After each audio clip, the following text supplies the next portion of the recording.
警方由歐洲引入警犬，出年第一季緝毒犬嘅數目由10隻增加到25隻。至於曾經喺長沙灣警署出走被揾翻嘅警犬安琪，早前生咗8隻狗 BB， 下個月會重新接受訓練。吳定欣去睇過。幾個記者排企，測試下緝毒犬究竟有幾叻。緝毒犬奧雲話俾大家知邊度有毒品。咁你見到咧，佢抹到佢講，OK，好，咁啊俾大家睇一陣先。咁呢個手上面有啲排埋嘅。而家警犬隊有10隻緝毒犬，全部都係拉布拉多犬。點解呢？唔通佢哋嘅嗅覺特別靈敏？嗅覺靈敏度就好難量化嘅。相信大家見過拉布拉多犬，佢哋都好善良嘅。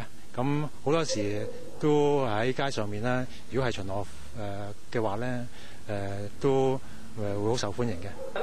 財政預算案提出增撥資源打擊毒品，警犬隊將會培訓幼犬，又會由歐洲買入成年嘅拉布拉多犬。預計出年首季尾，緝毒犬會增加到25隻，而現役嘅緝毒犬會延遲半年到1年退役。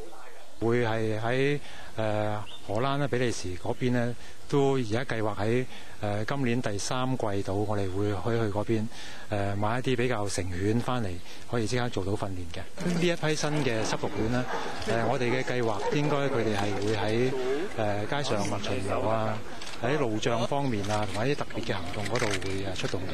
呢件事啦，警隊啦總共有178隻警犬，咁其中咧主要咧就係呢類嘅比利時牧羊犬，咁其餘咧亦都包括咧負責緝毒嘅拉布拉多犬。比利時牧羊犬聰明、敏捷、服從性又高，最適合負責巡邏。咁大家仲記唔記得佢呢？